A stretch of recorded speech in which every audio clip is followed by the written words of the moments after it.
C'est bien, donc on pourrait ouvrir dans l'Évangile selon Jean, l'Évangile selon Jean au chapitre 8. On va lire deux versets, Jean chapitre 8, le verset 21 et le verset 24. C'est les paroles de Jésus qui dit: Jésus leur dit encore, je m'en vais et vous me chercherez, et vous mourrez dans votre péché. Vous ne pouvez venir où je vais. Le verset 24, c'est pourquoi je vous ai dit que vous mourrez dans vos péchés. Car si vous ne croyez pas ce que je suis, vous mourrez dans vos péchés. Maintenant, on va aller dans le livre de l'Apocalypse. Apocalypse au chapitre 14, et on va lire le verset 13. Apocalypse 14 et le verset 13. Et j'entendis du ciel une voix qui disait: Écris, heureux dès à présent les morts qui meurent dans le Seigneur. Oui, dit l'Esprit, afin qu'ils se reposent de leurs travaux, car leurs œuvres les suivent. Donc, heureux dès à présent les morts qui meurent dans le Seigneur. Maintenant, on va aller dans Jean au chapitre 5, le verset 28. Jean 5 et le verset 28. C'est les paroles de Jésus qui dit: Ne vous étonnez pas de cela, car l'heure vient où tous ceux qui sont dans les sépulcres entendront sa voix et en sortiront. Ceux qui auront fait le bien ressusciteront pour la vie, mais ceux qui auront fait le mal ressusciteront pour le jugement. Maintenant, on va aller dans Luc au chapitre 16. Luc au chapitre 16, et on lit à partir du verset 19.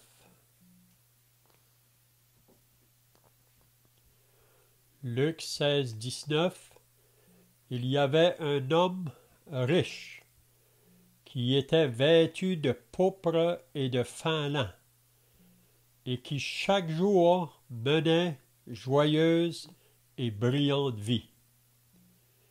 Un pauvre, nommé Lazare, était couché à sa porte, couvert d'ulcères, et désireux de se rassasier des miettes qui tombaient de la table du riche.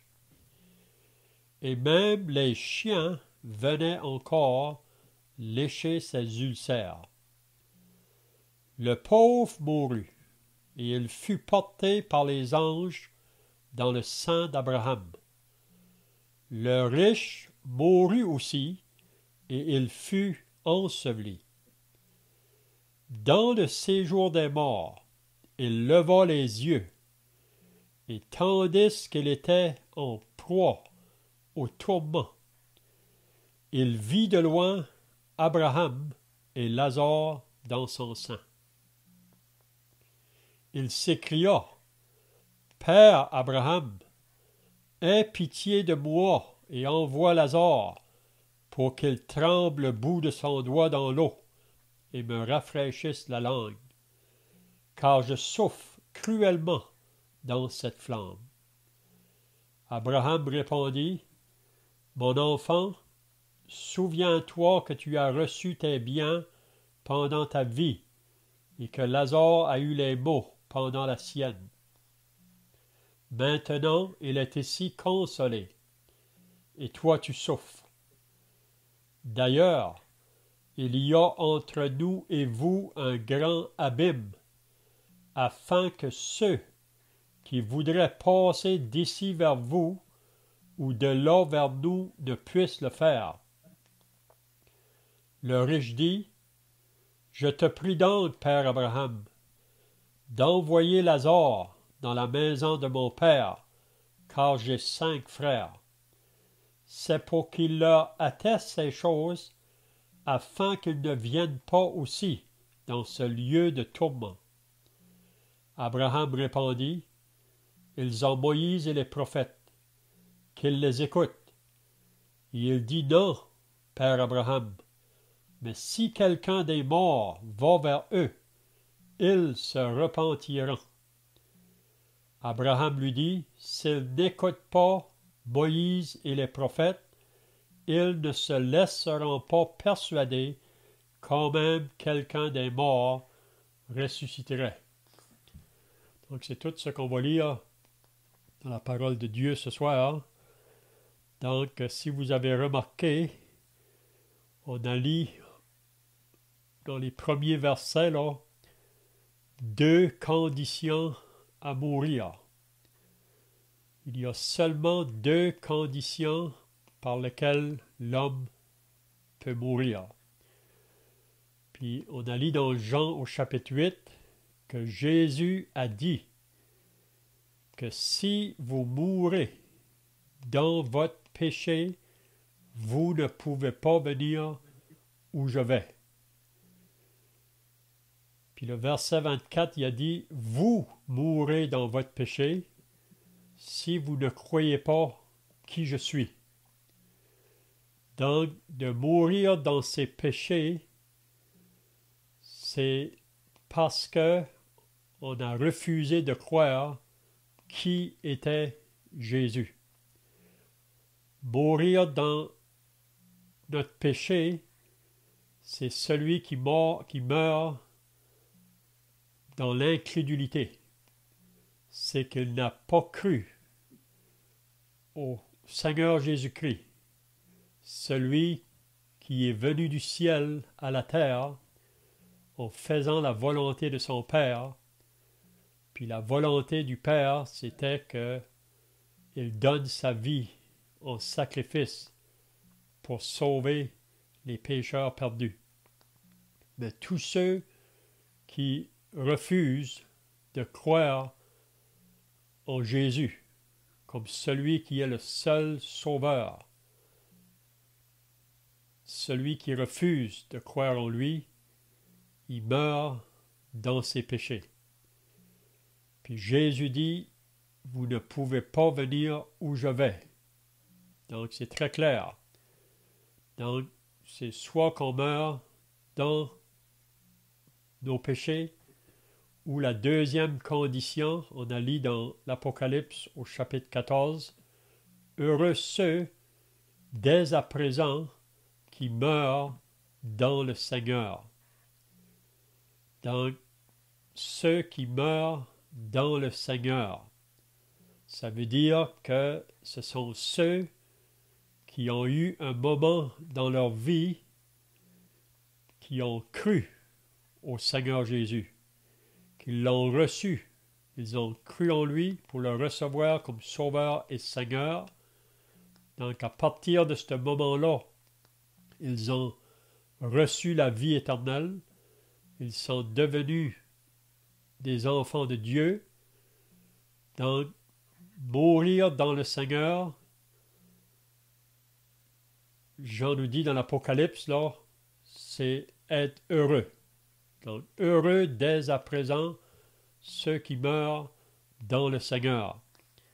Donc, la question ce soir qu'on peut se demander, si moi je devrais mourir ce soir, est-ce que je meurs dans mes péchés ou je meurs dans le Seigneur? Hier, en parlant avec un jeune homme, c'est là la question que je lui ai demandée. Le jeune homme s'appelait Mamadi. Je lui ai dit, Mamadi, si tu meurs cet après-midi, où tu vas après la mort? Puis le jeune homme m'a dit, il a été honnête, il dit, je sais que je vais en enfer. Parce qu'il dit, je pêche trop. J'ai dit, c'est bien que tu es honnête.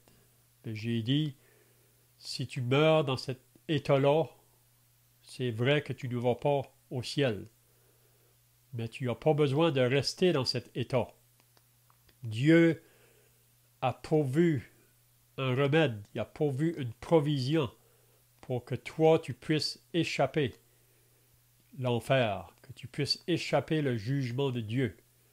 Dieu a donné son Fils. Donc, je ne sais pas qu'est-ce qui s'est passé après. Le jeune homme est parti, mais je prie qu'il puisse régler cela avant qu'il s'en aille dans l'éternité. On a lu dans Jean au chapitre 5, c'est encore les paroles de Jésus qui nous dit « Ne vous étonnez pas de cela, car l'heure vient où tous ceux qui sont dans les sépulcres ou dans les tombeaux, ceux qui sont morts, entendront ma voix. Les uns vont ressusciter pour la vie éternelle, les autres ressusciteront pour le jugement éternel. » Donc, si on meurt dans nos péchés, un jour, je vais être ressuscité.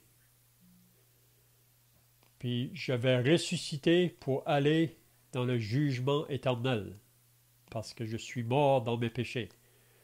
Mais celui qui meurt dans le Seigneur, quand il va ressusciter, il va ressusciter pour aller dans cette vie éternelle avec Dieu. Donc, c'est une question qui est bien sérieuse, qui est très solennelle. On sait que pour beaucoup de monde aujourd'hui, ils ne prennent pas cette question-là au sérieux. Même encore cette semaine, en parlant avec un homme assez âgé, lui me disait que quand on meurt, ça termine là. Il ne voulait pas avoir à la penser qu'il y a une vie après la mort. Pour lui, c'était des mensonges qui étaient racontés aux hommes, pour faire peur aux hommes, pour faire peur au monde. Mais ça, c'est contraire à la parole de Dieu. La parole de Dieu est très claire, qu'il y a une vie après la mort. Puis que vous croyez qu'il n'y en a pas, ça ne va pas changer rien. La parole de Dieu nous dit qu'il y a une vie après la mort. Puis c'est la raison pourquoi que j'ai voulu lire dans Luc au chapitre 16. Puis ici, ce ne sont pas mes paroles, c'est les paroles de Jésus qui a parlé à propos de deux hommes. Puis il a parlé de ces deux hommes-là à propos de leurs conditions sur la terre, pendant leur vie sur la terre. Puis ensuite, il parle de ces deux hommes-là quand que le jour de la mort arrive. Parce que vous savez que la mort, c'est le rendez-vous de tous les vivants. Il n'y a personne qui va échapper ce rendez-vous-là. Vous savez, on peut canceller des rendez-vous sur la terre qu'on a fait. Peut-être on doit aller à une certaine place, mais ça arrive qu'on ne peut pas y aller, donc on peut le canceller. Mais on ne pourra jamais canceller le rendez-vous de la mort. Donc ces deux hommes-là, au jour de leur mort, puis ensuite Jésus nous parle de ces deux hommes-là au-delà de la mort, dans l'au-delà. Donc où est-ce qu'ils se trouvent? Donc premièrement, il nous parle du premier homme, puis il dit, il y avait un homme riche. Puis en parlant de cet homme-là, Jésus décrit un peu vraiment sa condition. Il dit, il y avait un homme riche qui était vêtu de pourpre et de fin lin. Donc on peut dire habillé de beaux vêtements. Vous savez, quand un homme est riche, il peut se payer beaucoup de choses. Et il n'y a rien qui peut pas avoir. S'il désire d'avoir une telle chose, il peut se l'acheter, il peut le posséder. Donc ici, c'est un homme qui a des beaux vêtements et qui chaque jour mène joyeuse et brillante vie. Donc on pourrait dire que c'est un homme en santé, un homme qui mène une vie joyeuse et brillante. On pourrait penser que c'est un homme en santé. Parce que, encore là, vous savez, avec des richesses, on peut l'utiliser parfois pour des soins que peut-être l'homme pauvre peut-être pourrait pas le faire. Mais on sait que on peut avoir beaucoup d'argent, mais souvent l'argent n'achète pas la santé. Vous savez que quand on est déclaré qu'on a le cancer, puis on a juste quelques temps à vivre, même si on a beaucoup d'argent, ça ne va pas arrêter le processus du cancer. Donc ici, c'est un homme riche qui mène joyeuse et brillante vie, probablement beaucoup d'amis, puis même on peut voir plus loin dans le passage que Jésus dit que cet homme-là avait 5 frères. Donc probablement 5 frères qui étaient peut-être aussi dans les richesses comme lui. Puis quand on a des richesses, on a beaucoup d'amis, puis on peut se payer la fête. Hein? Mais là, Jésus va nous parler du deuxième homme. Puis le deuxième homme, Jésus mentionne son nom. Puis il nous dit que cet homme-là était contraire de l'autre. Puis le contraste qui était avec l'autre, lui, était pauvre. Puis Jésus mentionne son nom. Il n'a pas mentionné le nom du riche. Mais le nom du pauvre est mentionné, Lazare. Puis on dit que le mot Lazare veut dire Dieu a secouru. Donc Lazare, lui, sa condition, il était probablement voisin du riche, parce que ça dit qu'il était couché à sa porte, c'est-à-dire couché à la porte du riche. Puis sa condition, il était couvert d'ulcères. Donc il y avait un malaise qui le couvrait. Puis cet homme-là aurait désiré de se rassasier des miettes qui tombaient de la table du riche. Ça veut dire qu'il aurait été prêt à manger ce que le riche jetait dans les poubelles. Probablement, le riche, vous savez, après qu'il avait fait un festin, il jetait beaucoup de nourriture. Puis ça nous dit que le pauvre aurait désiré d'avoir ça. Mais on voit que le riche ne faisait aucun cas de son voisin qui était pauvre. Il n'y avait pas de temps pour lui. Il pensait seulement à s'amuser puis avoir du plaisir avec ses amis. Donc, une autre chose, ça dit à propos du pauvre qu'il y a des chiens qui venaient lécher ses ulcères. Donc, probablement que ça apportait pas de bien à ce pauvre-là. Donc, on voit vraiment deux hommes, mais dans des conditions très différentes. Puis on peut voir ça encore sur la terre aujourd'hui. Les gens qui sont très riches, d'autres sont très pauvres. Mais le jour arrive, le jour de la mort. Puis Jésus nous dit, premièrement, que c'est le pauvre qui a mouru. Puis quand le pauvre meurt, ça dit que il a été porté par les anges dans le sang d'Abraham. Donc les anges sont venus le prendre pour l'apporter dans le sang d'Abraham. Ça veut dire la place où la lumière est, où le bonheur est, où il n'y a plus de maladie, plus de souffrance dans ce lieu-là. Donc le pauvre, quand il meurt, c'est dans cette place-là qu'il va arriver. Mais Jésus nous dit le riche mourut aussi. Donc c'est comme j'ai dit tout à l'heure, qu'on soit riche ou qu'on soit pauvre, la mort, c'est notre rendez-vous.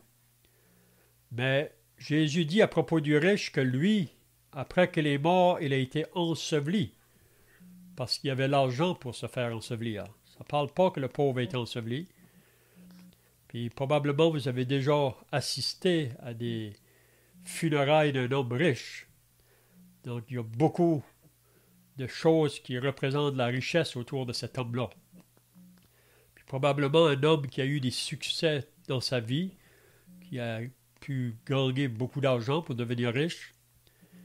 Mais qu'est-ce que Jésus dit à propos de cet homme-là dans l'autre côté de la mort? Il dit, dans le séjour des morts, il leva les yeux. Puis ça nous dit que cet homme-là, quand il a rouvert ses yeux là, dans le lieu où il était en proie et au tourment. Donc le moment qu'il est mort, c'est dans ce lieu-là qu'il s'est réveillé. Dans un lieu de tourment. Puis ça nous dit que de ce lieu-là, il voyait Abraham de loin et Lazare dans son sein. Donc il faut bien remarquer que sur la terre, il ne voyait pas Lazare, ou il ne faisait aucun cas de Lazare. Il n'y avait pas de temps pour Lazare. Mais là, dans les lieux de tourment, il se trouve dans les ténèbres. Puis vous savez que si vous êtes dans les ténèbres, puis vous regardez au loin où il y a de la lumière, vous, du côté des ténèbres, vous pouvez voir celui qui est dans la lumière. Mais ceux qui sont dans la lumière ne peuvent pas vous voir dans les ténèbres. Mais le riche a dit, il a rouvert ses yeux dans les flammes, dans le tourment, puis il voit Abraham et Lazare dans son sein. Puis là, il va faire une prière. Probablement sur la terre, le riche ne priait pas, parce que toutes les choses y allaient comme si des roulettes pour lui. Vous savez, pour beaucoup de monde aujourd'hui, quand toutes les choses vont bien, on ne pense pas à prier. On va prier parfois quand que les choses tournent mal pour que Dieu puisse enlever la condition qu'on se trouve, mais le moment que la chose est partie, on retourne dans la même vie de péché. Mais ici, le riche, dans l'enfer, il va faire une prière.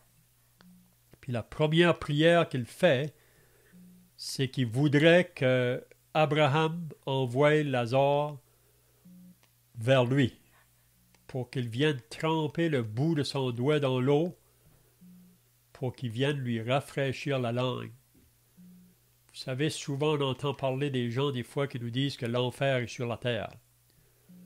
Puis quand ils disent que l'enfer est sur la terre, souvent ils associent ça quand que quelqu'un est dans la misère ou quand il est dans des difficultés, ils disent ça c'est l'enfer. Mais une chose qu'on peut leur dire, l'enfer n'est pas sur la terre. Parce que dans l'enfer, on apprend qu'il n'y a pas d'eau. Dans l'enfer, Jésus a dit que c'est un lieu où le feu ne s'éteint point et où les vers ne meurent point. Donc l'enfer est un lieu réel. On sait qu'il y a beaucoup de gens aujourd'hui qui refusent de croire ça, mais quelqu'un a dit une fois, après qu'on avait demandé la question, là, qu'est-ce que c'est l'enfer?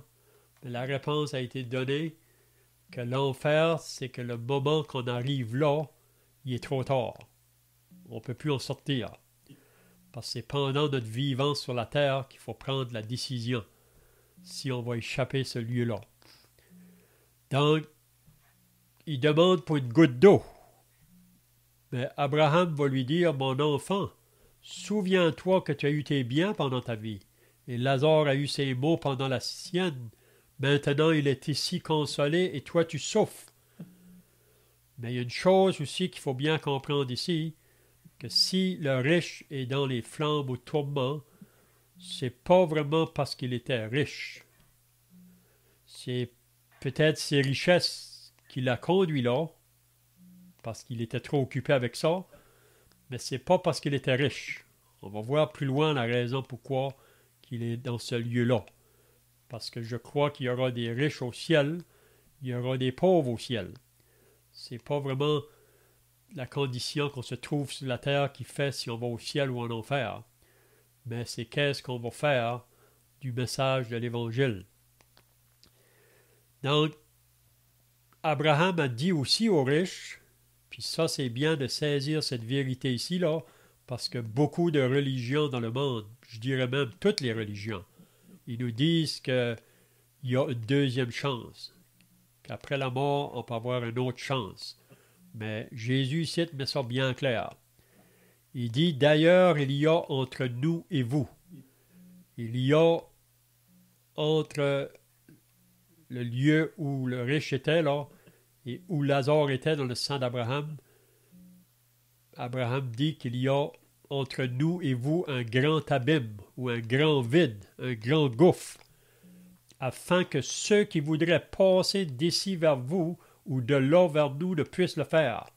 Donc c'est très clair qu'on ne peut pas changer d'endroit après la mort. Si on meurt dans nos péchés, on ne peut pas aller où Jésus est. On ne peut pas aller dans le ciel.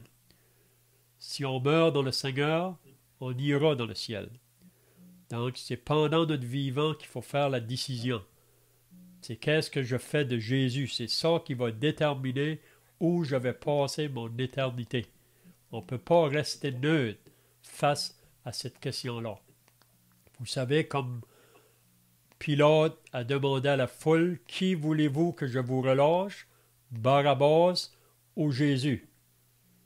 Donc la foule ne peut pas rester neutre. Il faut qu'elle fasse un choix. La foule a crié, « Relâche-nous Barabbas, crucifie Jésus. » Ils ont fait une décision.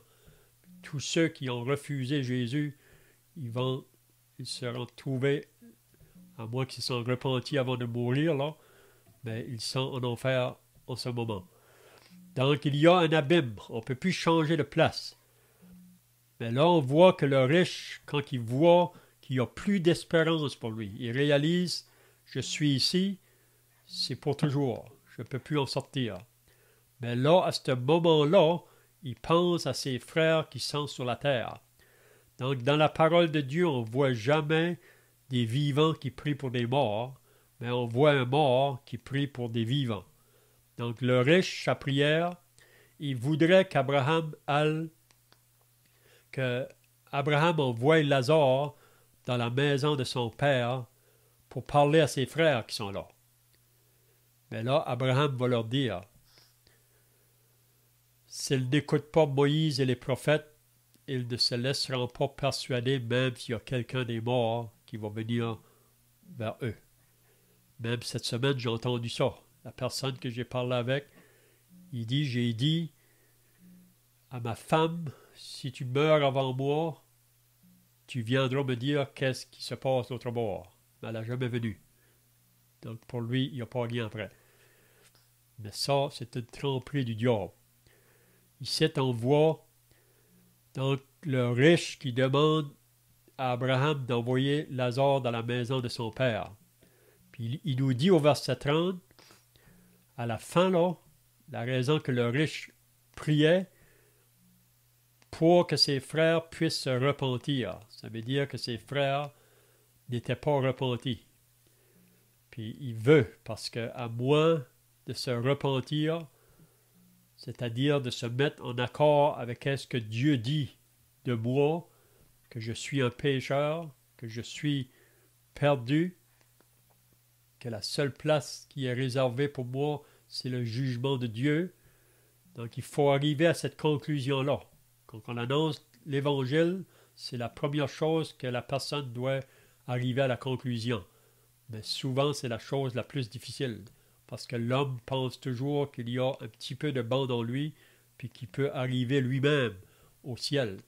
Mais il faut arriver à la repentance. Comme le publicain qui se frappait la poitrine et disait « Ô Dieu, sois apaisé envers moi qui suis un pécheur. » Puis Jésus a dit que cet homme-là, ce jour-là, est entré chez lui justifié. Donc, on va terminer. S'ils n'écoutent pas Moïse et les prophètes. Donc, si vous n'écoutez pas qu'est-ce que la parole de Dieu dit ce soir, même si que toutes les morts qui sont dans les cimetières ressusciteraient, pour vous dire qu'il y a quelque chose après, vous ne le croirez pas non plus. C'est ça que Abraham dit. S'ils n'écoutent pas Moïse et les prophètes, ils ne se laisseront pas persuader quand même quelqu'un des morts ressusciterait. Donc la question ce soir, où est-ce que toi, si tu dois mourir ce soir, où tu vas être? Est-ce que tu seras avec le pauvre, dans le lieu de bonheur, de joie, de magnificence, un endroit où il n'y a plus de mort, plus de souffrance, plus de maladie, plus de péché? Ou si tu meurs ce soir, est-ce que tu seras avec le riche dans les flammes au tourment? Donc, comme on a lu au début, deux conditions à mourir. Si tu refuses de croire en Jésus, tu meurs dans tes péchés. Ça, c'est le péché de l'incrédulité, c'est le péché de ne pas croire en Jésus. Tu ne peux pas aller où Jésus est. Ou c'est soit que tu meurs dans le Seigneur. Ça veut dire qu'il y a eu un moment dans ta vie, tu peux retourner en arrière pour dire que c'est là que j'ai compris la raison pourquoi que Jésus est mort sur la croix. Lui, le juste, est mort pour moi, l'injuste. Lui, le juste, a porté mon jugement, ma condamnation. Puis la parole de Dieu me dit que celui qui croit au Fils a la vie éternelle, mais celui qui ne croit pas au Fils ne verra point la vie, mais la colère de Dieu demeure sur lui. Donc c'est tout ce que je veux dire ce soir. J'espère que s'il y en a encore parmi nous qui n'ont pas répondu à l'appel de l'Évangile, que vous puissiez le faire ce soir parce que c'est maintenant, c'est aujourd'hui le temps favorable. Donc on va terminer par la prière, puis si un frère peut nommer un cantique par la suite. Notre Dieu et notre Père, nous voulons maintenant te remercier et te rendre grâce pour ta parole que nous avons lue ce soir, ta parole qui révèle la vérité à propos de l'homme, de sa vie sur la terre, qui nous parle aussi du rendez-vous de la mort et aussi ce qu'il y a au-delà de la mort. Donc on te prie ce soir que la prédication de l'Évangile qui a été faite dans d'autres lieux et ici, qu'elle puisse porter du fruit dans ceux qui ont écouté ce soir. Donc nous remettons cette réunion entre tes mains. Bénis chacun qui était présent au nom du Seigneur Jésus. Amen.